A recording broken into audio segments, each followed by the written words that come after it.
Viewers welcome back from programs. Viewers गलबात करन जा रहे हैं कि शनिवार ਦੀ ਸ਼ਾਮ ਮੀਡੀਆ ਪਰਸਨਸ ਵੱਲੋਂ ਰੱਖੇ ਗਏ ਡਿਨਰ ਦੌਰਾਨ ਜਿਸ ਵਿੱਚ ਪ੍ਰੈਜ਼ੀਡੈਂਟ ਟਰੰਪ ਵੀ ਸ਼ਮੂਲੀਅਤ ਕਰ ਰਹੇ ਸਨ, ਇੱਕ ਹਮਲਾਵਰ ਵੱਲੋਂ ਗੋਲੀਆਂ ਚਲਾਈਆਂ ਗਈਆਂ ਔਰ ਜਿਸ ਕਰਕੇ ਇਹ ਸਮਾਗਮ ਜਿਹੜਾ ਕੈਂਸਲ ਕਰਨਾ ਪਿਆ। ਇਸ ਨੂੰ ਪ੍ਰੈਜ਼ੀਡੈਂਟ ਟਰੰਪ ਉੱਪਰ ਕਾਤਲਾਨਾ ਹਮਲੇ ਦੇ ਤੌਰ ਤੇ ਜਿਹੜਾ ਪ੍ਰਚਾਰਿਆ ਗਿਆ और ब्रिटिश के किंग चार्ल्स के 4 रोज़ा अमरीका दौरे तो ठीक पहला इस घटना ने अमरीकन सुरक्षा एजेंसियों की कारगुजारी ते भी सवालिया निशान लगाया। सो इस बारे आप गलबात करन जा रहे हैं। सो असं चाहांगे कि तुसीं इसी तरह बने रहना, देखण सुनने लिखण लई तुहाडा सब दा बहुत बहुत धन्नवाद। जी डॉक्टर साहब की कहना चाहोगे? देखो, बेशक प्रेजिडेंट ट्रंप दीयां पॉलिसीज़ नाल कोई सहमत होए या ना होए, लेकिन जिहड़ा डेमोक्रेसी दा एक मजबूत पिलर जिसनूं फोर्थ पिलर कहा जाता है मीडिया, वो कदे भी मीडिया के सामने आने तो नहीं झिझकते। रादर कई बार 4-4 5-5 बार वो मीडिया के रूबरू होंदे ने, वो जहाज़ चढ़ रहे ने, उतर रहे ने, गोल्फ कोर्स च ने, ओवल ऑफिस चों बाहर आ रहे ने, जा रहे ने। और पिछले कुछ पीरीयड च हुण आलमोस्ट 1 साल उन्होंने अपने ड्यूटी करदियां हो गया एज ए प्रेजिडेंट। और अमरीका के प्रेजिडेंट्स जिहड़े ने उन्हां दा एक रुझान रहा कि वाइट हाउस कॉरस्पोंडेंट्स एसोसीएशन है, जिहड़े वाइट हाउस दे विच जिन्हां दे क्रेडेंशियल्स एक्सैप्ट कीते हुंदे ने। तुसीं कदे ओवल ऑफिस की प्रैस कॉन्फ्रेंस या दूसरी देखो, भावें वो बड़े बड़े सीनियर जे दुनिया के 193 मुल्क ने, उन्हां दी जिहड़े एक अद्धी सरकारी न्यूज़ एजेंसी है, इस तो इलावा जिहड़े बड़े बड़े चैनल ने CNN, ABC, MSNBC, BBC, अल जजीरा दूसरे, तो उन्होंने ऑफिशियल रिपोर्टर होंदे ने। लेकिन एक दिन जिहड़ा कि इस जिहड़ी जिहदा नाम वाइट हाउस कॉरस्पोंडेंट एसोसीएशन है उन्हां वल्लों रखिया जांदा, जिहदे कि प्रेजिडेंट नूं वो सीधे तौर दे उत्ते ये उन्हां दा दिन हुंदा है कि वो कुछ भी जिहड़े ने उहदे ते सवाल पुछदे ने और प्रेजिडेंट ग्रेसफुली जवाब दिंदे ने। हुण तक प्रेजिडेंट ट्रंप ने, क्योंकि मीडिया नाल भी उन्होंने लव हेट रिलेशनशिप होंदी है, उन्होंने अपना ट्रूथ सोशल इन्ना पॉपुलर कर दिता है भी प्रेजिडेंसी उत्थों चलाउंदे ने। ते जे इंटरव्यू कदे देण भी तो फॉक्स न्यूज़ नूं दिंदे ने, जिहड़ा उन्हां दी अपनी विचारधारा वालियां दा है। जे ईवन न्यूयॉर्क टाइम्स या ईवन BBC नूं भी कोई इंटरव्यू दिता है तो इंटरव्यू च उन्हां दी जिहड़ी है पूरी भुगत सवारी हुंदी है, उन्होंने शर्मिंदा किया होंदा है। लेकिन एक मीडिया का तरीका होंदा है कि भी जे ईवन जो इंटरव्यू कर रहे हैं उन्होंने शर्मिंदा करने तक भी जिहड़ा वो उसके मूँहों कुछ कढ़ा लैन, जिहड़ा वो भावें गाली गलोच भी होए, वो भी अपने आप दे विच प्राप्ति मन्नी जाती है। यही स्कूप भी यही स्कूप तो एक होंदा है भी तुसीं अंदरों को खबर कढ़ के लिया दो, जिवें ईरान दे नाल 40 रोज़ा जिहड़ी जंग चली और हुण सीज़फायर भी है, किन्नियां इनसाइड खबरां लीक होंदियां ने।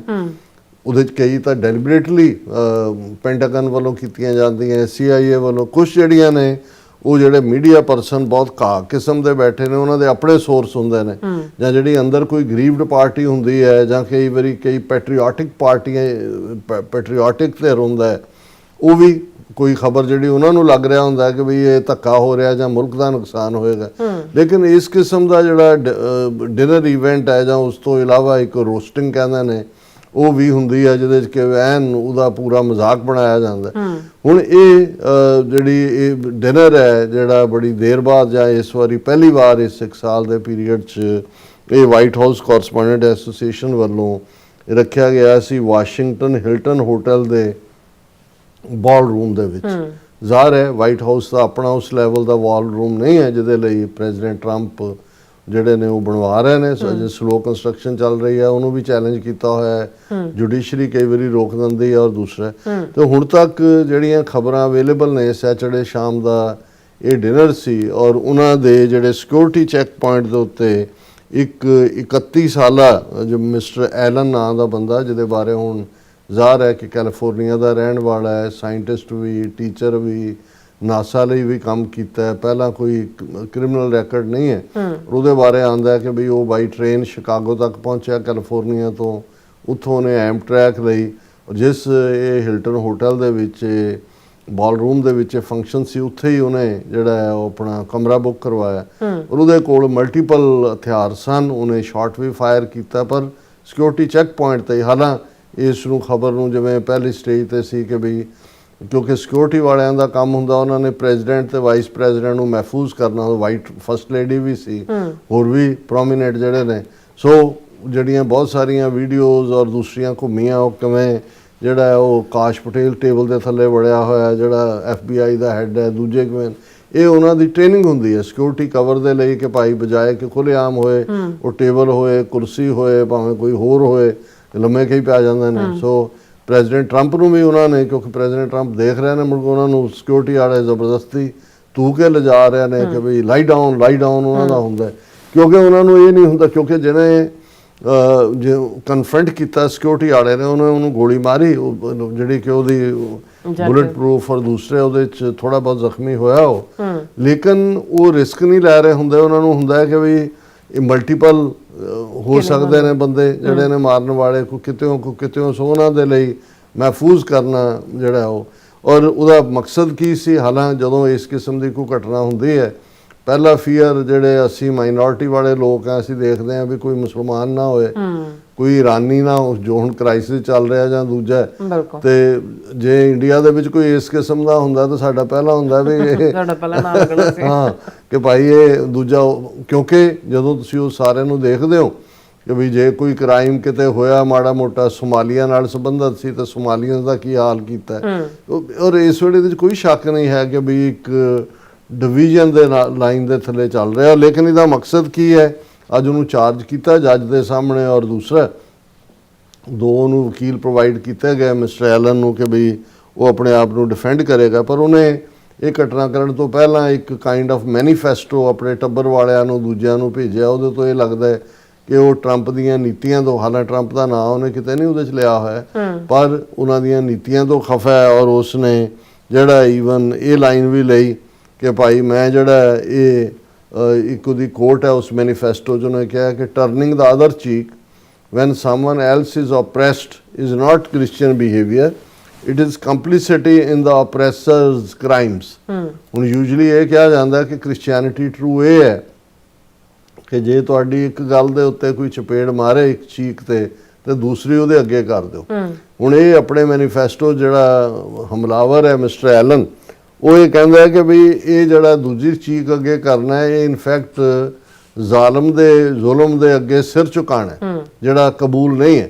ਸੋ ਉਹਨੇ ਬਹੁਤ ਸਾਰੇ ਜਿਹੜੇ ਉਹਦਾ ਇਹ ਆਇਆ ਕਿ ਵੀ ਟਰੰਪ ਉਹਦਾ ਨਿਸ਼ਾਨਾ ਨਹੀਂ ਸੀ, ਉਹ ਜਿਹੜੇ ਐਡਮਿਨਿਸਟ੍ਰੇਸ਼ਨ ਦੇ ਔਰ ਦੂਸਰੇ ਨੇ ਜਿਹੜੇ ਉਹਨਾਂ ਨੀਤੀਆਂ ਨੂੰ ਲਾਗੂ ਕਰ ਰਹੇ ਨੇ ਉਹ ਸੀ। ਬਾਕੀ ਦਾ ਜਦੋਂ ਟਰਾਇਲ ਹੋਏਗਾ ਇਹ ਸਾਹਮਣੇ ਆਏਗਾ। ਔਰ ਇਸ ਪੀਰੀਅਡ 'ਚ ਉਹਨਾਂ ਦੇ ਇਲੈਕਸ਼ਨ ਕੈਂਪੇਨ ਤੋਂ ਲੈ ਕੇ ਹੁਣ ਤੱਕ ਪ੍ਰੈਜ਼ੀਡੈਂਟ ਟਰੰਪ ਦੇ ਉੱਤੇ ਇਹ ਤੀਸਰਾ ਹਮਲਾ ਹੈ। ਹਾਲਾਂਕਿ ਹੁਣ ਦੇ ਮੌਕੇ ਵੀ ਜਿਵੇਂ ਪਹਿਲੇ ਮੌਕੇ ਉਹਨਾਂ ਨੇ ਕੋਈ ਖੌਫ ਨਹੀਂ ਦਿਖਾਇਆ, ਹਾਲਾਂਕਿ ਬਹੁਤ ਸਾਰੇ ਮੀਡੀਆ ਜਾਂ ਸੋਸ਼ਲ ਮੀਡੀਆ ਤੇ ਇਸ ਨੂੰ ਇੱਕ ਫਾਲਸ ਫਲੈਗ ਆਪਰੇਸ਼ਨ ਵੀ ਦੱਸਿਆ ਜਾ ਰਿਹਾ। ਕੁਛ ਦਾ ਕਹਿਣਾ ਹੈ ਕਿ ਵੀ ਇਹ ਕੰਮ ਮੋਸਾਦ ਦਾ ਹੋ ਸਕਦਾ ਹੈ, ਕਿਉਂਕਿ ਪ੍ਰੈਜ਼ੀਡੈਂਟ ਟਰੰਪ ਦੀ ਲਾਈਕਿੰਗ ਜਾਂ ਉਹਨਾਂ ਦੀ ਰੇਟਿੰਗ ਬਹੁਤ ਥੱਲੇ ਆਈ ਹੈ।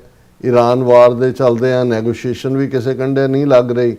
ਔਰ ਇੱਕ ਸਿੰਪਥੀ ਫੈਕਟਰ ਹੁੰਦਾ ਜਦੋਂ ਪ੍ਰੈਜ਼ੀਡੈਂਟ ਟਰੰਪ ਤੇ ਇਲੈਕਸ਼ਨ ਕੈਂਪੇਨ ਦੇ ਦੌਰਾਨ ਅਟੈਕ ਹੋਇਆ, ਉਸ ਤੋਂ ਬਾਅਦ ਉਹਨਾਂ ਦੀ ਪਪੂਲੈਰਿਟੀ ਔਰ ਜਿਵੇਂ ਉਹ ਉੱਠ ਕੇ ਖੜੇ ਹੋਏ ਔਰ ਥੰਬਸ ਅਪ, ਔਰ ਦੂਸਰਾ ਕਿ ਭਾਈ ਇਹ ਬੰਦਾ ਡਰਨ ਵਾਲਾ ਨਹੀਂ ਹੈ।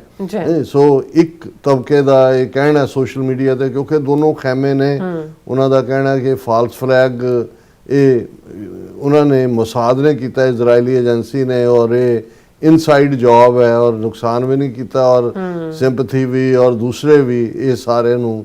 ਹਾਲਾਂਕਿ ਪ੍ਰੈਜ਼ੀਡੈਂਟ ਟਰੰਪ ਨੇ ਇਸ ਦੇ ਉੱਤੇ ਇਹ ਕਿਹਾ ਕਿ ਭਾਈ ਇਹ ਜਿਹੜਾ ਬੰਦਾ ਹੈ ਇਹਦਾ ਮੈਨੀਫੈਸਟੋ ਦੱਸਦਾ ਹੈ ਕਿ ਵੀ ਇਹ ਐਂਟੀ ਕ੍ਰਿਸਚਨ ਹੈ। ਹਾਲਾਂਕਿ ਉਹਨਾਂ ਨੇ ਇਹ ਵੀ ਕਿਹਾ ਵੀ ਇਹਦਾ ਕੋਈ ਈਰਾਨ ਜਾਂ ਦੂਜੇ ਵਾਰ ਨਾਲ ਕੋਈ ਤਾਲੁਕ, ਵਿਚ ਇਜ਼ ਗੁੱਡ, ਕਿਉਂਕਿ ਘੱਟੋ ਘੱਟ ਉਹਨਾਂ ਨੇ ਇੱਕ ਪਾਰਟ ਨੂੰ ਇਸ ਲੈਵਲ ਦੇ ਉੱਤੇ ਹਾਈਲਾਈਟ ਕੀਤਾ। ਔਰ ਅੱਗੋਂ ਜਿਹੜਾ ਅਸੀਂ ਇਸ ਹਮਲੇ ਦੀ ਨਿੰਦਿਆ ਵੀ ਕਰਦੇ ਹਾਂ। ਸਾਨੂੰ ਇਸ ਗੱਲ ਦੀ ਤਸੱਲੀ ਹੈ ਕਿ ਪ੍ਰੈਜ਼ੀਡੈਂਟ ਔਰ ਉਹਨਾਂ ਦਾ ਅਮਲਾ ਫੈਲਾ ਔਰ ਉਹਨਾਂ ਦੀ ਫੈਮਿਲੀ ਸੇਫ ਨੇ। ਪਰ ਇਸ ਸਾਰੇ ਚੋਂ ਫਰਦਰ ਡਿਟੇਲ ਜਿਹੜੀਆਂ ਅਮਰਜ ਹੁੰਦੀਆਂ ਨੇ ਕਿ ਭਾਈ ਕਿਸ ਹੱਦ ਤੱਕ ਗਨ ਕਲਚਰ ਪਹੁੰਚ ਗਿਆ, ਜਿਸ ਲੈਵਲ ਦੇ ਉੱਤੇ ਅੱਜ ਹਿੰਸਾ ਦਾ ਸਹਾਰਾ ਲੈ ਕੇ ਕੋਈ ਆਪਣੀ ਸਟੇਟਮੈਂਟ ਮੇਕ ਕਰਨਾ ਚਾਹੁੰਦਾ ਹੈ। ਮੇਕ ਤਾਂ ਉਹਨੂੰ ਵੀ, ਐਲਨ ਨੂੰ ਵੀ ਪਤਾ ਸੀ ਕਿ ਬਈ ਉਹਨੇ ਜਿਹੜਾ ਨਾ ਉਹਨੂੰ ਉੱਥੇ ਤੱਕ ਕਿਸੇ ਨੇ ਪਹੁੰਚਣ ਦੇਣਾ ਹੈ ਤੇ ਨਾ, ਲੇਕਿਨ ਇਹਨੂੰ ਅਸੀਂ political statement with the bullet ਕਹਿ ਸਕਦੇ ਹਾਂ ਕਿ ਭਾਈ ਆਪਣੀ ਜਾਨ ਖਤਰੇ 'ਚ ਪਾ ਕੇ ਬਿਲਕੁਲ ਜਿਹੜਾ ਉਸਨੇ ਉਹਨੂੰ ਫੜ ਲਿਆ ਗਿਆ, ਦਬੋਚ ਲਿਆ ਗਿਆ, ਪਰ ਉਹਨੇ ਪੋਲੀਟੀਕਲ ਸਟੇਟਮੈਂਟ ਜਿਹੜੀ ਹੈ ਉਹ ਪ੍ਰੈਜ਼ੈਂਟ ਗਵਰਨਮੈਂਟ ਦੀਆਂ ਪਾਲਿਸੀਜ਼ ਦੇ ਅਗੇਂਸਟ ਦਿੱਤੀ। ਹਾਲਾਂਕਿ ਇਸ ਦੇ ਨਾਲ ਹੀ ਇਹ ਡਿਬੇਟ ਵੀ ਜਾਰੀ ਰਹੇਗੀ ਕਿ ਇਸ ਸਾਰੇ ਦਾ ਕਿੱਧਰ ਜਾ ਕੇ ਗੱਲ ਮੁੱਕੇਗੀ। ਪਰ ਮੈਂ ਇਹਨੂੰ ਇਸ ਤਰੀਕੇ ਦੇ ਨਾਲ ਵੀ ਦੇਖਦਾ ਕਿ ਜਦੋਂ ਇਹ ਠੀਕ ਹੈ ਵੀ ਇਸ ਵੇਲੇ ਜਦੋਂ ਟੈਂਸ਼ਨ ਹਾਈਟਨਡ ਹੈ, ਈਰਾਨ ਵਾਰ ਦੇ ਵਿੱਚ ਇਜ਼ਰਾਈਲ ਨੇ ਅਮਰੀਕਾ ਨੂੰ ਫਸਾ ਦਿੱਤਾ ਹੈ, ਟਰੰਪ ਨੂੰ ਉਹ ਨਿਕਲਣ ਦੇ ਲਈ ਸੇਫ ਪੈਸੇਜ ਔਰ ਵਿਕਟਰੀ ਡਿਕਲੇਅਰ ਕਰਨ ਦੀ ਗੱਲ ਵੀ ਅੱਗੇ ਹੋਏ। ਔਰ ਇਹ ਬੜਾ ਇੰਪੋਰਟੈਂਟ ਸਾਲ ਹੈ, 250 ਸਾਲ ਹੋ ਗਏ ਨੇ America the declaration of independence ਨੂੰ ਔਰ ਇਹ ਅਮਰੀਕਨ ਆਰਮੀ ਦੇ ਹਵਾਲੇ, ਔਰ ਇਹ 250 ਸਾਲ ਹੈ 1776 ਤੋਂ 4 ਜੁਲਾਈ ਤੋਂ ਬਾਅਦ ਇਸ 'ਚ ਬੜੇ ਫੰਕਸ਼ਨ ਰੱਖੇ ਗਏ ਨੇ। ਐਤਕੀ ਦੇ ਡਾਲਰ ਦੇ ਉੱਤੇ ਵੀ ਪ੍ਰੈਜ਼ੀਡੈਂਟ ਟਰੰਪ ਦੀ ਫੋਟੋ ਹੋਣੀ ਹੈ ਜਿਹੜੀ ਛਾਪੇ ਜਾਣੇ ਨੇ ਜੀ। ਔਰ ਉਸੇ ਕੰਟੈਕਸਟ ਦੇ ਵਿੱਚ ਇਹ ਸੈਚਰਡੇ ਸ਼ਾਮ ਦੀ ਘਟਨਾ ਹੁੰਦੀ ਹੈ। ਮੰਡੇ ਮਾਰਨਿੰਗ ਤੋਂ ਜਿਹੜਾ ਕਿੰਗ ਚਾਰਲਸ III ਉਸ ਦਾ ਜਿਹੜਾ ਉਹ 4 ਰੋਜ਼ਾ ਦੌਰਾ ਵੀ ਸ਼ੁਰੂ ਹੋਇਆ ਔਰ ਇਹ ਈਵ ਦੇ ਮੌਕੇ ਇਸ ਕਿਸਮ ਦਾ ਵਾਕਿਆ। ਔਰ ਇਹ ਵੀ ਦਿਲਚਸਪ ਗੱਲ ਹੈ ਕਿ ਜਦੋਂ ਅਮਰੀਕਾ ਨੇ 4 ਜੁਲਾਈ 1776 ਨੂੰ ਅਮਰੀਕਾ ਦੀਆਂ 13 ਕਾਲੋਨੀਜ਼ ਨੇ, 13 ਬਸਤੀਆਂ ਨੇ ਬ੍ਰਿਟਿਸ਼ ਅੰਪਾਇਰ ਤੋਂ ਆਜ਼ਾਦੀ ਦਾ ਐਲਾਨ ਕੀਤਾ। ਆਲ ਮੈਨ ਆਰ ਬੋਰਨ ਇਕੁਅਲ ਦੀ ਡੈਕਲੇਰੇਸ਼ਨ ਦੇ ਨਾਲ ਟਾਮਸ ਜੈਫਰਸਨ ਦੀ ਲਿਖੀ ਹੋਈ। ਉਦੋਂ ਯੂਕੇ ਦੇ ਤਖਤ ਦੇ ਉੱਤੇ ਜਿਹੜਾ ਕਿੰਗ ਜਾਰਜ III ਸੀ ਜੀ ਔਰ ਹੁਣ ਕਿੰਗ ਚਾਰਲਸ III ਹੈ। ਸੋ 250 ਸਾਲ ਬਾਅਦ ਇਹ ਜਿਹੜਾ ਕਿੰਗ ਦੀ ਆਮਦ ਹੈ। ਹਾਲਾਂਕਿ ਇਸ ਵੇਲੇ ਇਹਦੇ 'ਚ ਕੋਈ ਸ਼ੱਕ ਨਹੀਂ ਹੈ ਕਿ ਵੀ ਬ੍ਰਿਟਨ ਦੇ ਨਾਲ ਲਗਭਗ ਜਿਹੜਾ ਉਹ 4-5 ਸਾਲ ਜਿਹੜੀ ਹੈ ਉਹ ਵਾਰ ਚੱਲੀ, ਜਿਹਨੂੰ ਰੈਵੋਲੂਸ਼ਨਰੀ ਵਾਰ ਕਿਹਾ ਜਾਂਦਾ ਹੈ। ਫਾਈਨਲੀ ਜਾਰਜ ਵਾਸ਼ਿੰਗਟਨ ਦੀ ਅਗਵਾਈ ਥੱਲੇ ਬ੍ਰਿਟਿਸ਼ਰਸ ਨੂੰ ਰਿਟਰੀਟ ਕਰਨਾ ਪਿਆ, ਅਮਰੀਕਾ ਆਜ਼ਾਦ ਹੋਇਆ। ਗੱਲ ਉੱਥੇ ਨਹੀਂ ਮੁੱਕੀ, ਫਿਰ ਉਸ ਤੋਂ ਈਵਨ ਅਸੀਂ 20ਵੀਂ ਸਦੀ ਤੱਕ ਪਹੁੰਚਦੇ ਹਾਂ ਵੀ ਅਗਲੀ ਜਿਹੜੀ ਹੈ 19ਵੀਂ ਸਦੀ ਦੇ ਐਂਡ ਤੋਂ ਵੀ ਦੇਖਦੇ ਹਾਂ ਕਿ ਭਾਈ ਇੱਕ ਵਾਰ ਟਕਰਾਅ ਹੋਇਆ, ਵਾਸ਼ਿੰਗਟਨ ਤੱਕ ਬ੍ਰਿਟਿਸ਼ਰਸ ਆਏ, ਇਮਾਰਤਾਂ ਨੂੰ ਅੱਗ ਲਾ ਦਿੱਤੀ ਗਈ, ਬਹੁਤ ਸਾਰੇ ਡਾਕੂਮੈਂਟ ਔਰ ਬਿਲਡਿੰਗਾਂ ਸਾੜੀਆਂ ਗਈਆਂ।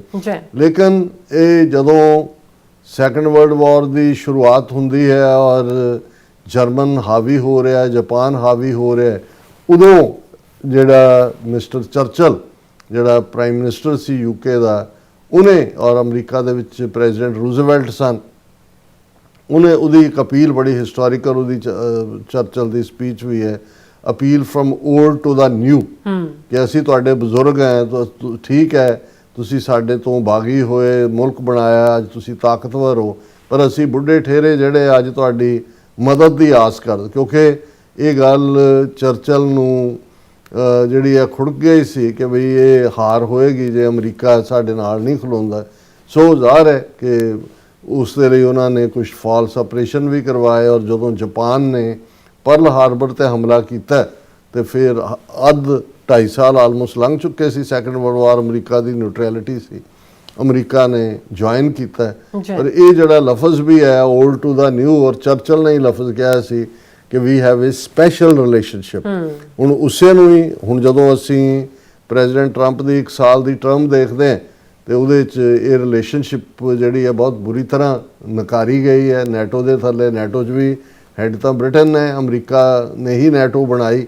ਔਰ ਈਵਨ ਈਰਾਨ ਵਾਰ ਦੇ ਵੇਲੇ ਜਿਵੇਂ ਟਰੰਪ ਨੇ ਈਵਨ ਮਿਸਟਰ ਕੀਨ ਸਟਾਰਮਰ ਨੂੰ ਜਿਹੜਾ ਪ੍ਰਾਈਮ ਮਿਨਿਸਟਰ ਹੈ ਉਹਨੂੰ ਕੋਵਿਡ ਵੀ ਕਿਹਾ, ਉਹਨਾਂ ਨੇ ਇਹ ਵੀ ਕਿਹਾ ਕਿ ਆਪਣੇ ਆਪ ਨੂੰ ਚਰਚਲ ਸਮਝਦਾ ਹੈ ਨਹੀਂ ਪੱਲੇ ਕੁਝ ਵੀ, ਔਰ ਯੂਕੇ ਨੂੰ ਵੀ ਤਾਨੇ ਮੀਨੇ ਦਿੱਤੇ ਨੇ। ਔਰ ਹੁਣ ਈਵਨ ਵਾਈਟ ਹਾਊਸ ਜਦੋਂ ਮਾਰਗਰੇਟ ਥੈਚਰ ਪ੍ਰਾਈਮ ਮਿਨਿਸਟਰ ਸੀ ਯੂਕੇ ਦੀ ਤੇ ਫਾਕਲੈਂਡ ਜਿਹੜੇ ਆਈਲੈਂਡ ਨੇ ਉਹਨਾਂ ਨੂੰ ਲੈ ਕੇ ਅਰਜਨਟੀਨਾ ਔਰ ਯੂਕੇ ਦੇ ਵਿਚਾਲੇ ਝਗੜਾ ਸੀ ਔਰ ਇਵੈਂਚੁਅਲੀ ਰੀਗਨ ਨੇ ਮਾਰਗਰੇਟ ਥੈਚਰ ਦੀ ਮਦਦ ਕੀਤੀ, ਯੂਕੇ ਨੇ ਹਰਾ ਕੇ ਫਿਰ ਉਹਨਾਂ ਨੂੰ ਜਿਹੜਾ ਉੱਥੇ ਰੈਫਰੈਂਡਮ ਕਰਵਾਇਆ ਗਿਆ ਔਰ ਉਹਨਾਂ ਨੇ ਯੂਕੇ ਦੀ ਸੋਵਰਨਿਟੀ ਮੰਨੀ ਸੀ।